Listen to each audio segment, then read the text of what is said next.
आपने एक वैज्ञानिक का नाम सुना हो, केपलर, जोहान्स केपलर उसका नाम था, जर्मनी का था। उसने एक फिक्शन लिखा, एक कहानी लिखी, अंग्रेजी में अनुवाद करें नाम का तो नाम है द ड्रीम।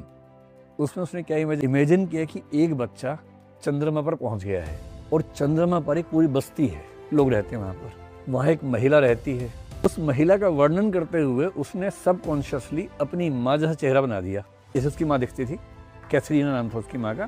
इतनी वो लंबी थी, जैसा उसका फेशियल एक्सप्रेशन से उसकी माँ काफ़ी बुलंद महिला थी, समाज में काफ़ी पॉपुलर थी।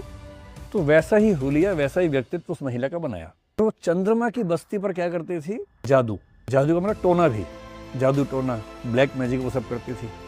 लोग उससे डरते थे। जादू का सामान बेचती थी बच्चों को। उपन्यास जब छपा, बल्कि छपने से पहले उसकी जब मैन्युस्क्रिप्ट बाहर निकलनी शुरू हुई, उसी के इलाके के लोगों ने पढ़ लिया। वो ये नहीं समझ पाए कि ये एक फिक्शन है, उनको लगा कि एक सच है। उनको लगा कि ऐसी दिखने वाली औरत एक ही हमारे समाज में है, कैथरीना, केपलर की मम्मी। वो सब उसके खिलाफ खड़े हो गए, केस कर दिया। 49 केस बनाए उसके खिलाफ, कुछ हत्या के, कुछ बच्चा चुराने के, पता नहीं क्या क्या केस। जो लोग मरे थे पिछले कुछ समय में अज्ञात कारणों से, उन सबका नाम लगा दिया किसी ने मारा है।